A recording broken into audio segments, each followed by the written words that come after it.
उसके आगे देखिए बच्चों, मेखलाकार पर्वत अपार, अपने सहस्त्र दिक् सुमन फाड़, अवलोक रहा है बार बार, नीचे जल में निज महाकार, जिसके चरणों में फैला दर्पण सा, जिसके चरणों में पलाताल दर्पण सा फैला है विशाल। तो बच्चों आइए इसकी व्याख्या देखते हैं। कवि कहते हैं कि सामने विशालकाय पर्वत करघनी के समान दूर दूर तक फैला था। उस पर हजारों पुष्प खिले हुए थे। वे पुष्प मानो पर्वत की आंखें थी। ऐसा लगता था मानो वह पर्वत अपनी हजार हजार आंखों से नीचे फैले जल में विशाल आकार को निहार रहा था। उस पर्वत के पांवों के पास एक विशाल तालाब था जो दर्पण के समान साफ, स्वच्छ और पारदर्शी था। उसमें से पर्वत का प्रतिबिंब झांक रहा था, अर्थात फूलों के समान आंखों से अपना विशाल आकार पर्वत उस तालाब में निहार रहा था, देख रहा था। गिरि का गौरव गाकर झरझर, मद में नस नस उत्तेजित कर, मोती की लड़ियों से सुंदर झरते हैं झाग भरे निर्झर।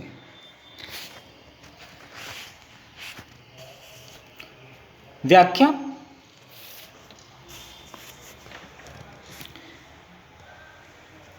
पहाड़ों से तीव्र वेग से झाग बनती हुई मोतियों की लड़ियों सी सुंदर जलधारा झरझर कहती हुई बह रही है। कवि के कहने का तात्पर्य कि पहाड़ों की छाती पर बहने वाले झाग जैसे जल वाले झरने मनोरम लगते हैं, सुंदर लगते हैं, मानो ये मोतियों की लड़ियों के समान हो। ये झरझर की ध्वनि में मानो पर्वत की महानता का गुणगान कर रहे हैं। इस स्वर को सुनकर दर्शकों की नस नस में उत्तेजना भर जाती है, उनमें जोश आ जाता है, वे उत्साह और उमंग से भरपूर हो जाते हैं।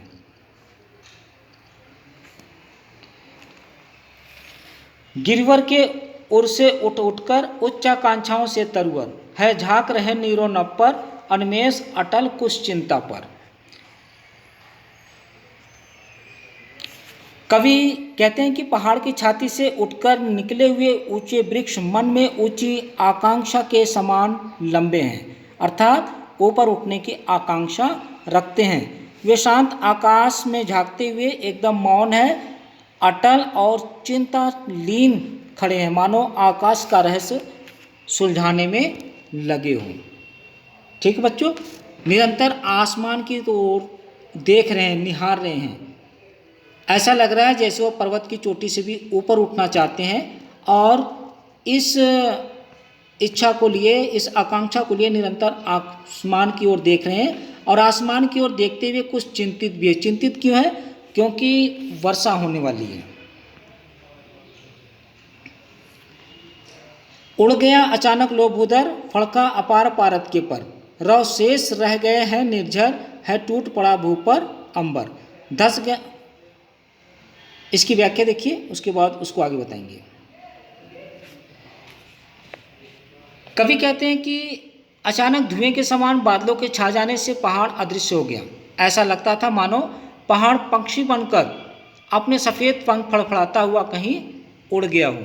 झरनों की केवल आवाज़ ही सुनाई दे रही थी और धरती तथा आकाश मिलते हुए प्रतीत हो रहे थे। मतलब जैसे ही वर्षा शुरू हुई, वर्षा के होते ही ऐसा लग रहा था जैसे पहाड़ क्या हो गया, अदृश्य हो गया, और ऐसा लग रहा था जैसे वह बादल रूपी पंख लगाकर उड़ गया हो, कहीं गायब हो गया, और चारों तरफ धुंध ही धुंध दिखाई देने लगा। सब कुछ हमारे आंखों के सामने से गायब हो गया, बस झरने की बहने की जो मधुर ध्वनि थी वहीं सुनाई दे रही थी। धस गए धरा में सवै साल, उठ रहा धुआं जल गया ताल, यूं जलद यान में विचर विचर था इंद्र खेलता इंद्रजाल।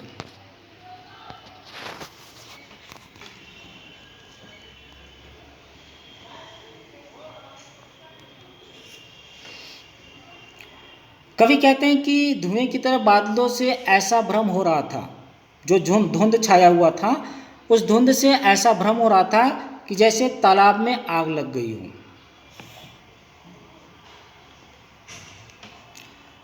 और जल जाने के भय से पेड़ क्या हुए, धरती में धंस गए। इस तरह बादल रूपी यान में घूम घूम कर इंद्र अपनी माया जाल, अपने जादू को दिखा रहे थे। ठीक बच्चों, वर्षा इतनी तेज हो रही थी, ऐसा लग रहा था पूरा आसमान ही धरती पर टूट पड़ा हो और धरती पर आसमान ने बाढ़ रूपी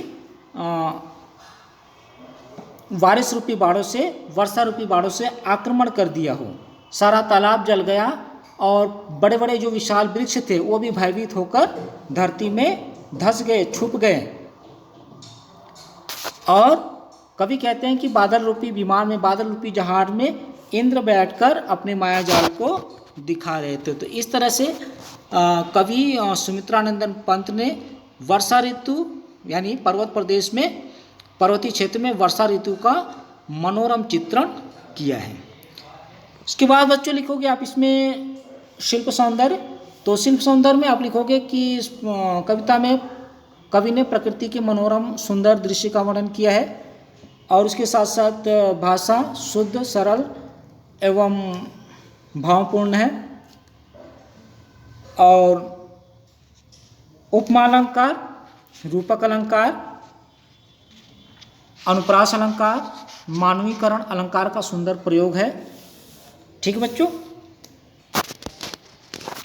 आइए देखते हैं अभ्यास के प्रश्नों का उत्तर। प्रश्न नंबर 1 है, उसका उत्तर लिखेंगे आप। पावस ऋतु में प्रकृति में नए नए रूपों में हमारे सामने आती है, धरती गीली हो जाती है, आकाश भर जाते हैं, उनमें से पहाड़ों का प्रतिबिंब झांकने लगता है। कभी विशाल आकार के चमकीले बादल पहाड़ के समान आकाश में उड़ते प्रतीत होते हैं।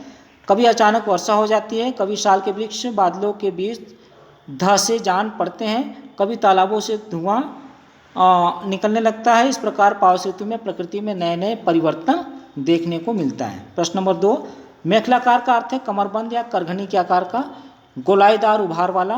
कवि ने शब्द का प्रयोग पहाड़ की विशालता और फैलाव को दर्शाने के लिए किया है। प्रश्न नंबर 3, सहस्त्रदिक सुमन का तात्पर्य है पहाड़ों पर खिले हुए हजारों फूल जो पहाड़ की आंखों के समान प्रतीत हो रहे हैं। कवि ने कल्पना की है कि पहाड़ अपने नीचे फैले तालाब रूपी दर्पण में अपना विशाल आकार निहार रहे हैं। इसके लिए आंखों की आवश्यकता थी, इसलिए कवि ने सुमनों को पहाड़ के नेत्र के रूप में वर्णन किया है। प्रश्न नंबर 4, कवि ने तालाब की समानता दर्पण के साथ की है। क्यों की है? क्योंकि दर्पण साफ, स्वच्छ और प्रतिबिंब दिखाने में सक्षम होता है। तालाब में तीनों गुण थे, इसी कारण कवि ने तालाब की समानता दर्पण से की है। प्रश्न नंबर 5, ऊंचे ऊंचे वृक्ष पर्वत के हृदय से उठकर आकाश की ओर देखकर सोच रहे थे कि वे कब आकाश को छू लेंगे और वे किस उपाय से इतना ऊंचा उठ सकेंगे। वे मन में उच्च आकांक्षा धारण किए हुए थे। वे मानव की महत्वाकांक्षा को प्रतिबिंबित करते हैं। प्रश्न नंबर 6, साल के वृक्ष भयभीत होकर धरती में इसलिए धंस गए क्योंकि अंबर ने अचानक धरती पर वर्षा रूपी बाढ़ों से आक्रमण कर दिया था, यानी तेज वर्षा होने लगी थी इसलिए। प्रश्न नंबर 7 है, झरने गिरी के गौरव का गुणगान कर रहे हैं। उन्होंने बहते हुए झरने की तुलना मोतियों की लड़ियों से की है। ठीक है बच्चों।